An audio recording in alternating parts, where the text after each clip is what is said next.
बड़ी बहू वर्षा हर काम में बहुत तेज थी। वहीं छोटी बहू हर्षा हर काम आराम से करती। वर्षा को अपनी तेजी पर बहुत घमंड था। वो बात बात पर हर्षा को ताना मारा करती। एक दिन वर्षा किचन में खाना बना रही होती है और हर्षा से कहती है, देवरानी जी, इतना धीमे धीमे खाना बनाओगी तो लोग भूख से मर जाएंगे। पिछले जन्म में कछुआ थी क्या? मेरा तो पता नहीं, आप बहुत तेज हो। आप पिछले जन्म में घोड़ा थी क्या? वर्षा आराम से चली जाती है। खाना खाने के बाद वर्षा का पति गौतम, हर्षा का पति लोकेश और उनके माता पिता बैठकर टीवी देख रहे होते हैं। तभी सास कहती है, अरे रामायण लगा दो हर्षा। हर्षा धीरे धीरे चैनल बदलती है। जब तक रामायण के चैनल पर पहुंचेगी रावण मर भी चुका होगा। हाँ बेटा हर्षा, जल्दी लगा देना, राम भगवान के दर्शन कर लूं। जी लगा तो रही हूँ। इतना स्लो? सासू माँ इतने में तो अयोध्या जाके राम भगवान के दर्शन कराएंगी। सब वर्षा की बात पर हंसने लगते हैं। वर्षा हर्षा के हाथ से रिमोट लेकर रामायण लगा देती है। हर्षा बुरा नहीं मानती और वो भी हंसते हुए वहां से चली जाती है। एक दिन हर्षा खाना खा रही होती है। तभी वर्षा वहां आके कहती है, अरे कितना धीमे धीमे खा रही हो। इतने में तो शादी में 100 लोग खाना खा लेते। आधे घंटे से खाना खा रही हो तुम। अरे खाने को चबा चबा कर खाना चाहिए। हाँ हाँ, आप तो चबा के भी खाती हो और दबा के भी। अरे आपको मेरे धीरे खाने से दिक्कत है या ज्यादा खाने से? अरे आप धीमे खाओ या ज्यादा खाओ मुझे क्या। बस मैं ये कहने आई थी कि सुबह कुछ मेहमान आ रहे हैं, जल्दी उठ के खाना बना लेना, देर मत करना। साथ में बनाते हैं ना। तुम्हारे साथ बनाऊंगी तो स्पीड को 5वें गियर से पहले गियर पर ले आना पड़ेगा। अरे भाई, तुम्हारे साथ रहकर तो मेरी तेज रफ्तार पर भी असर पड़ेगा और मैं भी तुम्हारी तरह हौले हौले काम करने लगूंगी सब। ठीक है, मैं पराठे बना लूंगी और सब्जी बना लूंगी। आप चपाती बना लेना और दाल बना लेना। हाँ हाँ ठीक है, पर अलग अलग ही बनाएंगे। अगले दिन हर्षा जल्दी उठ के काम करने लगती है और वर्षा सुबह उठ के ये सोच के वापस सो जाती है कि काम तो वो तेज कर ही लेती है। अगर थोड़ी देर सो भी जाएगी तो भी हर्षा से पहले तो काम निपटा ही लेगी। हर्षा बेटा, आज भगवान के लिए थोड़ा जल्दी हाथ चलाना। हाँ, मेहमान आने ही वाले हैं। जी हाँ माँ, आटा गूंद लिया है, आलू उबल रहे हैं, पराठे बनाने ही वाली हूँ, फिर सब्जी भी बना लूंगी।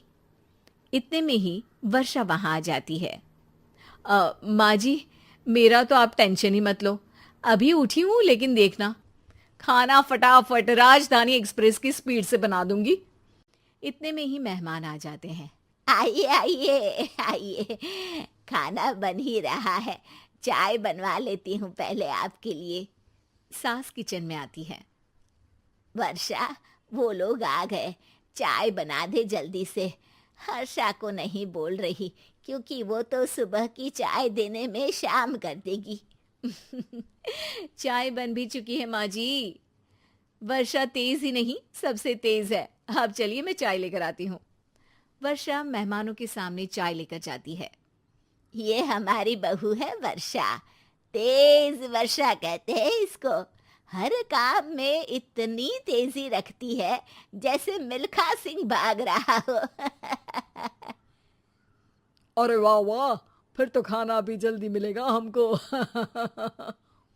हाँ हाँ, आप चाय नाश्ता खत्म कर लेंगे, उसके पहले ही वर्षा जल्दी से स्वादिष्ट खाना भी लेकर आ जाएगी। वादा तो कर लिया जल्दी खाना देने का।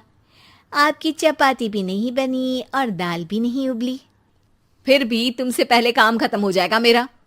तुम्हारी तरह नहीं हूं, घड़ी की सबसे पतली सुई की जैसी धीमे धीमे धीमे काम करती हो तुम। बस वर्षा अपने तेज हाथों से दाल कुकर में चढ़ाती है और आटा निकाल के गूंथने लगती है। थोड़ी देर में कुकर की तेज सीटी बजती है और वर्षा का हाथ डोल जाता है। आटे में पानी ज्यादा पड़ जाता है। अरे रे, आटा तो ज्यादा गीला हो गया। वर्षा जब रोटी बेलने लगी तो एक भी रोटी गोल नहीं बन रही थी। कोई रोटी श्रीलंका के नक्शे जैसी थी तो कोई रोटी ऑस्ट्रेलिया के नक्शे जैसी बनती। वर्षा चिढ़ जाती है। कुकर फिर से जोर से सीटी मारता है। सास बाहर से आवाज देती है। वर्षा बेटा, आज स्पीड थोड़ी कम लग रही है। टाइम और लगने वाला हो तो बता दो बेटा। वर्षा को ये बात सुनकर बहुत बुरा लगता है। वो सोचना भी नहीं चाहती थी कि कभी उसकी तेजी पर कोई सवाल उठेगा। वहीं हर्षा धीमे धीमे अपना काम करती रहती है। वर्षा दाल बनाते वक्त भी इतनी घबरा जाती है कि जल्दबाजी में दाल में नमक ज्यादा गिर जाता है। वर्षा का खाना फिर भी हर्षा से जल्दी तो बन जाता है और जब खाना मेहमानों के सामने लगता है तो सब हर्षा के खाने की तारीफ करते हैं। अरे पराठी तो कमाल की बनी है और सब्जी भी। बस दाल में नमक थोड़ा इधर उधर हो गया है। वर्षा को बहुत शर्म आती है और वो नीचे सर करके खड़ी रहती है। तभी हर्षा कहती है, वो ना मैं थोड़ी जल्दबाजी कर गई और नमक ज्यादा हो गया, पर पराठे तो वर्षा भाभी ने ही बनाए हैं, इसीलिए तो अच्छे बने हैं। वर्षा ने कभी नहीं सोचा था कि हर्षा के काम की इतनी तारीफ होगी, लेकिन वो उसका यश वर्षा को दे देगी।